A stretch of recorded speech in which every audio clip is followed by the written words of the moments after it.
അപ്പൊ അള്ളാഹുവിന് വെറുപ്പുള്ളൊരു വേഷവിധാനം സഹോദരിമാരെ നമുക്കുണ്ടാകാൻ പാടില്ല.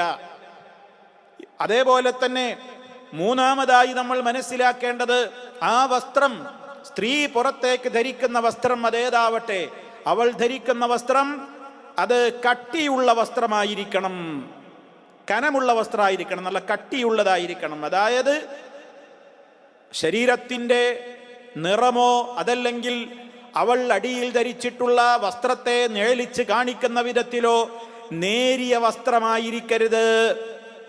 ഒരു സ്ത്രീ അവളുടെ ഔറത്ത് മുഴുവനൊക്കെ മറച്ചിട്ടുണ്ട് എന്ന് വിചാരിക്കുക. പക്ഷേ മറച്ചിട്ട് എന്താ കാര്യം? മറച്ചിട്ടും മറക്കാത്തവളെ പോലെയാണെങ്കിലോ, അവൾ ശരീരം മുഴുവൻ മറച്ചിട്ടുണ്ട്, അത് ശരിയാണ്. പക്ഷേ അവളുടെ ശരീരത്തിൻ്റെ അംഗലാവണ്യം മുഴുവനും നിഴലിച്ച് കാണുന്ന നിലക്കുള്ള നേരിയ വസ്ത്രമാണ്. വസ്ത്രത്തിന് കട്ടിയില്ല, നേരിയ വസ്ത്രമാണ്. അകത്തുള്ളത് തെളിഞ്ഞു കാണുന്ന വിധത്തിലാണ്, ശരീരത്തിന്റെ കളർ പോലും തെളിഞ്ഞു കാണുന്ന വിധത്തിലാണ് എങ്കിൽ അത് പാടില്ല. ഇതും നമ്മൾ മനസ്സിലാക്കിയിരിക്കേണ്ടതാണ്. മഹാനായ നബി സല്ലല്ലാഹു അലൈഹി വസല്ലമ പറഞ്ഞില്ലേ, റബ്ബിന്റെ ശാപകോപങ്ങൾക്ക് വിധേയമാകുന്ന, നരകാഗ്നിയിലേക്ക് പ്രവേശിപ്പിക്കപ്പെടുന്ന അഥവാ നരകത്തിലേക്ക് പ്രവേശിപ്പിക്കപ്പെടുന്നു എന്ന് മാത്രമല്ല, സ്വർഗത്തിൽ പ്രവേശിപ്പിക്കപ്പെടില്ല, സ്വർഗത്തിന്റെ പരിമളം പോലും അവർക്ക് നിഷേധിക്കപ്പെടും എന്ന് പറഞ്ഞത് ആരെക്കുറിച്ചാണ്? നിസാഉൻ കാസിയാത്തുൻ ആരിയാത്തുൻ മായിലാത്തുൻ മുമീലാത്തുൻ എന്നൊക്കെയാണ് വിശദീകരിച്ചത്. കുഞ്ചിക്കുഴഞ്ഞ് നടക്കുന്ന, ചാഞ്ഞും ചരിഞ്ഞും നടക്കുന്ന സ്ത്രീകൾ, അവർ കാസിയാത്തുൻ, അവർ വസ്ത്രം ധരിച്ചവരാണ്, വസ്ത്രം ധരിച്ചിട്ടുണ്ട്, പേരിന് വസ്ത്രം ശരീരത്തിലുണ്ട്. പക്ഷേ ആരിയാത്തുൻ, നഗ്നകളാണ്. എന്താ കാരണം? ഉടുത്തിട്ടും ഉടുക്കാത്തവളെ പോലെയാണ് എന്ന് പറഞ്ഞാൽ ശരീരത്തിൽ വസ്ത്രമുണ്ട്, പക്ഷേ വസ്ത്രം എന്തിനാണ്? അലങ്കാരം മറച്ചു വെക്കാനാണ് വസ്ത്രം, ഭംഗി മറച്ചു വെക്കാനാണ് വസ്ത്രം. തൻ്റെ ഭംഗി തൻ്റെ ഭർത്താവിന് കാണിക്കാനുള്ളതാണ്, അത് അന്യരുടെ മുമ്പിൽ പ്രദർശിപ്പിക്കാനുള്ളതല്ല. അന്യരുടെ മുമ്പിൽ തൻ്റെ അലങ്കാരം അവൾ വെളിപ്പെടുത്തരുതെന്നാണ് ഖുർആനിന്റെ കൽപ്പന. വലാ യുബ്ദീന സീനത്തഹുന്ന, അവരുടെ അലങ്കാരങ്ങൾ അവൾ വെളിപ്പെടുത്തരുതെന്നാണ് കൽപ്പന.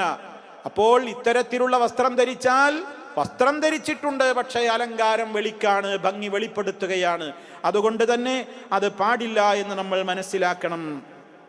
ഇസ്ലാം അതൊക്കെ വളരെ ഗൗരവത്തോടുകൂടെയാണ് കണ്ടിട്ടുള്ളത് എന്നുള്ളത് നമ്മൾ ഏറ്റവും പ്രാധാന്യപൂർവ്വം തന്നെ നമ്മൾ മനസ്സിലാക്കേണ്ടതാണ്. ഈ വിധത്തിൽ ശരീരത്തിൽ നിന്ന്, ശരീരത്തിൻ്റെ ഭാഗങ്ങൾ നയലിച്ച് കാണുന്ന, അതുപോലെ തന്നെ അകത്തുള്ള വസ്ത്രം നയലിച്ച് കാണുന്ന നേരിയ വസ്ത്രം ധരിച്ച് കണ്ടപ്പോൾ ആയിഷ റളിയല്ലാഹു തആല അൻഹ ഒരിക്കൽ ചോദിച്ചത് ചരിത്രത്തിൽ നമുക്ക് രേഖപ്പെട്ട് കിടക്കുന്നതായി കാണാം.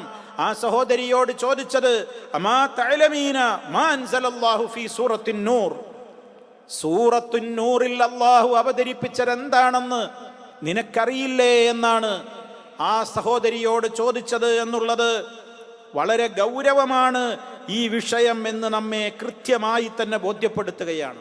സൂറത്തുന്നൂർ നീ വായിച്ചിട്ടില്ലേ? സൂറത്തുന്നൂറിൽ ഇറങ്ങിയത് കേട്ടിട്ടില്ലേ? നീ മനസ്സിലാക്കിയിട്ടില്ലേ എന്ന ചോദ്യമൊക്കെ എത്രത്തോളം ഗൗരവതരമാണ് എന്ന് സഹോദരിമാർ മനസ്സിലാക്കുക. അതേപോലെ തന്നെ വളരെ കൃത്യമായി അവളുടെ ശരീരം എല്ലാ അർത്ഥത്തിലും മൂടുന്ന വിധത്തിൽ, അഥവാ ശരീരത്തിൻ്റെ ഉള്ളിലുള്ളത് നിഴലിച്ച് കാണാതിരിക്കൽ മാത്രമല്ല, ടൈറ്റായ വസ്ത്രവും ധരിക്കാൻ പാടില്ല. അത് ടൈറ്റായിരിക്കരുത്, ടൈറ്റ് ഫിറ്റ് വസ്ത്രം ധരിക്കരുത്. അങ്ങനെ ധരിക്കുകയാണെങ്കിൽ പുറമേക്ക് വിശാലമായ ലൂസുള്ള വസ്ത്രം കൊണ്ട് മറച്ചിരിക്കണം. അപ്പോൾ ഒരു മുസ്ലിം സ്ത്രീ പുറത്തിറങ്ങുമ്പോൾ അവളുടെ വസ്ത്രത്തിൻ്റെ മേൽ വസ്ത്രം എന്തായിരിക്കണം? മേൽ വസ്ത്രം, അവളുടെ മേൽ വസ്ത്രം ഫൽഫാലൻ, അത് ലൂസായ വസ്ത്രമായിരിക്കണം, വിശാലമായിരിക്കണം. അഥവാ ഗൈറ ദയ്യിഖ്, ഇടുങ്ങിയതായിരിക്കരുത്. ഇടുങ്ങിയതായിരിക്കുമ്പോൾ എന്താ സംഭവം? വസ്ത്രത്തിൻ്റെ, ശരീരത്തിൻ്റെ കളറൊന്നും കാണുന്നില്ല, കട്ടിയുണ്ട്, പക്ഷെ ഇടുങ്ങിയതാണ്, ടൈറ്റാണ്. ഇപ്പം നല്ല കട്ടിയുള്ള വസ്ത്രമല്ലേ ജീൻസ്, ആ രൂപത്തിലുള്ള വസ്ത്രങ്ങളൊക്കെ തന്നെയാണ് ധരിച്ചിട്ടുള്ളത്. നല്ല കട്ടിയുള്ള തുണിയാണ്, ഉള്ളിലുള്ളതൊന്നും എഴിച്ച് കാണുന്നൊന്നുമില്ല. പക്ഷേ ടൈറ്റ് ഫിറ്റ് ആണെങ്കിലോ, ബോഡി ഫിറ്റ് ആണെങ്കിലോ അത് പാടില്ല. അപ്പോൾ ശരീരത്തിൻ്റെ അംഗലാവണ്യം അത് കൃത്യമായിട്ട് തന്നെ ആ തോത് മുഴച്ച് കാണുകയാണ്. അത് പാടില്ല. അതും പാടില്ലാത്തതാണ്. സമൂഹം ഇന്ന് ചിന്തിക്കണം, ഞാൻ പുറത്തിറങ്ങുമ്പോഴുള്ള വസ്ത്രധാരണത്തിൽ ഈ വിധത്തിലുണ്ടോ? ഇന്നത്തെ സ്ത്രീകൾ സമൂഹത്തിൽ അവർ പുറത്തേക്ക് ഇറങ്ങുന്നത് അവർ ബെഡ്റൂമിൽ ധരിക്കേണ്ടുന്ന വസ്ത്രങ്ങളുമായി കൊണ്ട് ലജ്ജയില്ലാതെ പുറത്തേക്ക് ഇറങ്ങുന്ന പെണ്ണുങ്ങൾ. ആലോചിച്ചു നോക്കണം സഹോദരന്മാരെ, എത്രത്തോളം വല്ലാത്തൊരു ദുഃഖകരമായ സാഹചര്യമാണ്. അതിനെ ആരെങ്കിലും അത് പാടില്ല ആക്ഷേപിക്കുകയാണെങ്കിൽ ആക്ഷേപിക്കുന്നവരുടെ നേരെ പരിഹാസം ചൊരിയുന്ന ഒരു കാലഘട്ടം. ഇന്നത്തെ ലഗിൻസും ജഗിൻസും എന്നൊക്കെയുള്ള പേരുകൾ ശരീരത്തിൻ്റെ മുഴുവൻ ഭാഗങ്ങളും വസ്ത്രം കൊണ്ട് മൂടിയിട്ടുണ്ട്.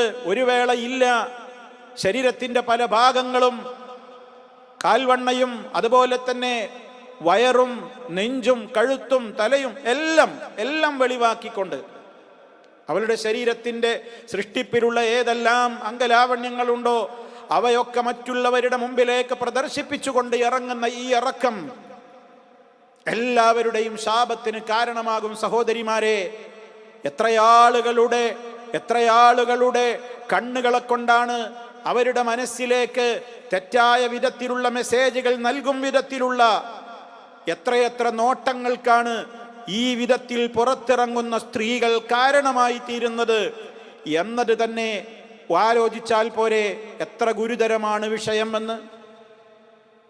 അതുകൊണ്ട് തന്നെ ശരീരത്തിൻ്റെതായ ആ രൂപവും അതിൻ്റെതായ ഭംഗിയും എല്ലാം മറച്ചു വെക്കുന്ന വിധത്തിലുള്ള ലൂസായ ഡ്രസ്സായിരിക്കണം ധരിക്കേണ്ടത്. പേരിന് പർദ്ദയാണ്, പലപ്പോഴും പല സഹോദരിമാരും അങ്ങനെയാണ്, പർദ്ദയാണ് ധരിച്ചിട്ടുള്ളത്. പക്ഷെ ആ പർദ്ദ എന്താണ്? ആ പർദ്ദക്ക് എല്ലാവരുടെയും നോട്ടം ലഭ്യമാകുന്ന നിലക്ക് ചില പ്രത്യേക സ്ഥലങ്ങളിൽ പല കളറുകളിലുള്ള പല വിധത്തിലുള്ള രത്നക്കല്ലുകൾ, അതല്ലെങ്കിൽ അങ്ങാടിയിൽ കിട്ടുന്ന മറ്റേതെങ്കിലും കളറിലുള്ള കല്ലുകൾ ആകർഷണീയമാകുന്ന വിധത്തിൽ ചില പ്രത്യേക ഇടങ്ങളിൽ അത് തുന്നിപ്പിടിപ്പിക്കുന്നു ശരീരത്തിൽ. അതേപോലെ തന്നെ ശരീരത്തിൻ്റെ അംഗലാവണ്യവും ആകാര ഭംഗിയും പ്രകടിപ്പിക്കുമാറ് അത് ടൈറ്റാക്കി തുന്നുന്നു. ഇടുക്കം വേണ്ടിടത്തേക്ക് ഇടുക്കം നൽകി അങ്ങനെയൊക്കെ ഏതെല്ലാം വിധത്തിൽ അത് പരപുരുഷന്മാരുടെ അത് നോക്കുന്നവരുടെ മനസ്സിലേക്ക് അനാവശ്യമായ ആഗ്രഹങ്ങൾ ജനിപ്പിക്കുവാൻ ഉതകുന്ന വിധത്തിൽ എപ്രകാരം വസ്ത്രം ചുരുക്കിയും അതുപോലെ തന്നെ ഇടുക്കിയും ഒക്കെ ധരിക്കാമോ അങ്ങനെയാണെന്ന് ധരിച്ചു കൊണ്ടിരിക്കുന്നത്. വിശദീകരിക്കേണ്ടതില്ലല്ലോ സഹോദരങ്ങളെ. ഇത് വലിയ ഗുരുതരമായ പാപമാണ് എന്ന് നമ്മൾ മനസ്സിലാക്കിയേ പറ്റൂ.